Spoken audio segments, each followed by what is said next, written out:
Hi boys and girls, it's Mr. Reddy here with another outdoor learning, remote learning lesson for year one.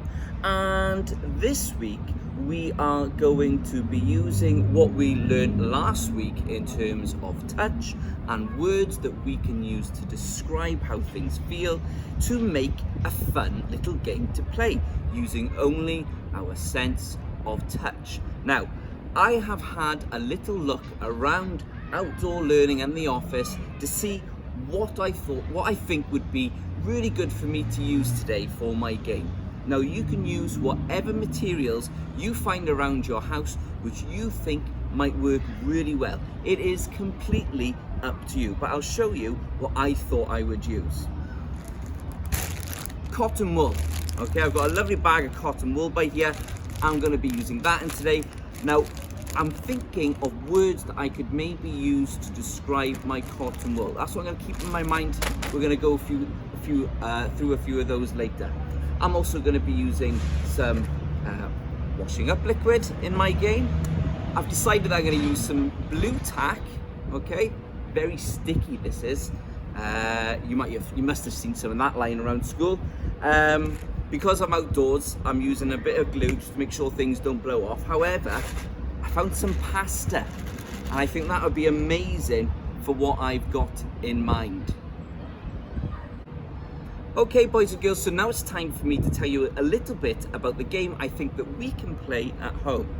Now, for this game, you're going to need a start point and an end point. I've drawn this on the table. You could maybe draw on the floor, maybe you can draw on a safe surface that you can wipe easily, or if you want to just do it on a piece of paper or imagine a start and an end point, it is completely up to you.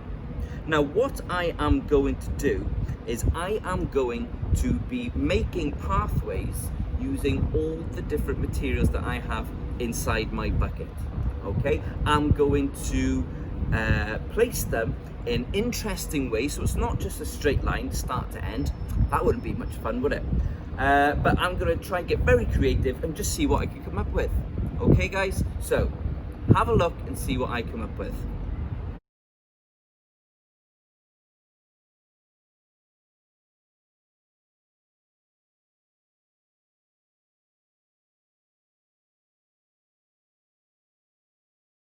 Okay boys and girls, so I have finished my course. I am really happy with the different interesting pathways that I have used. Now I have used pasta, I've used washing up liquid, I've used blue tack and cotton wool because I thought they had interesting properties. Cotton wool I thought was fluffy and soft.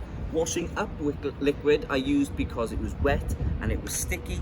Blue tack because it was squishy and smooth, and I used pasta as well because it was hard and bumpy. Now, if you haven't noticed already, I have added 2 straws to my course. I'm explaining a little bit more why. This one is bent over to show it's the start, and this is a straw which is very straight, so it shows the end. Now, I think I'm gonna have a little bit of fun with one of the teachers in outdoor learning. I'm gonna see if they can come down and play this game with me, okay?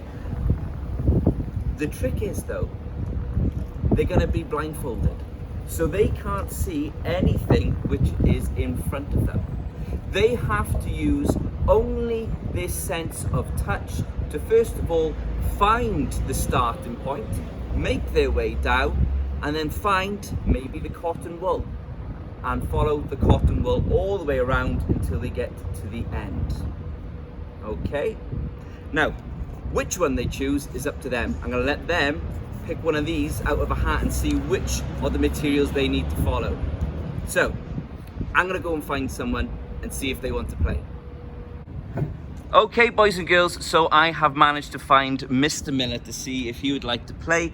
He has been blindfolded. I wanted to make sure that he definitely wasn't peeking and that he is only using his sense of touch. Now, in this pot by here, I have placed all my cards, which I showed you earlier. Mr. Miller is now going to pull one out of the pot. Okay, open it up. I'll see. Oh, right, you've got a good one. You have got washing up liquid. Okay, so Mr. Miller, what you've got in front of you is a course. Now I have put 2 straws, one to show you where the start is, one to show you where the end is. The one which is the start is a straw which is bent at the top. So if you find the one which is bent at the top, first of all, see if you can find that. Okay. Right, there you go, so that's bent at the top. Right, now Mr. Miller, you need to follow your fingers down, and then using only your sense of touch, you need to try and follow the washing up liquid path. Now, before you get going, Mr. Miller, what do you expect the washing up liquid path to feel like? Oh, slimy. Okay. Wet, slippery. Right. So these are the type of things that you are looking for when you move down the pole there towards the bottom. And then once you've found the washing up liquid, try see if you can follow the path all the way to the end. So you're looking for something slimy. You're looking for something wet. You're not looking for something hard or fluffy. Oh, right. Now Mr. Miller is going to try his very best to follow the path all the way along.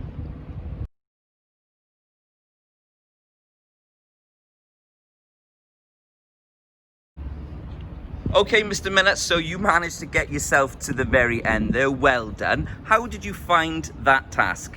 I found that really tricky, actually. The fact that it was wet, when I moved my fingers across, my fingers were already wet, so I couldn't follow the trail. It was really, really tricky. So what did you have to do then in order to find the end? I had to try and use different fingers. So if this one was dry, I'd move it, and then I'd try and use different dry fingers. But I had to think really, really hard to try and figure out how to use my sense of touch. I like it, I like it. Out of all the materials there, which one do you think would be the easiest to follow and why? I think the cotton wool, because it's raised up the highest and it's the easiest to identify as a different texture. I'd say that would be the easiest one for me, but it's tricky. It was good. I enjoyed it. I'm glad. Thank you very much, Mr. Miller. Okay, boys and girls, there you have it. Mr. Miller looked like he had lots of fun having a go at this. Now, he says he chose the hardest one. He chose the fairy washing up liquid. The materials that you choose are completely up to you. Maybe you don't want to use any wet materials. Maybe you want to try and find something else which has a good feel to it. Mr. Miller said maybe the bigger might be easier to follow. So maybe you want to use the smaller ones like this blue tack to make it a little bit more challenging. It is completely up to you how you make the game easier or how you make the game harder or more fun and exciting to play with either brother, a sister, mum, dad, family, friend at home. Boys and girls, have lots of fun. Maybe if you want to send a photo of your final course or even a little video of you playing, that would be amazing. We look forward to seeing them. Okay guys, enjoy.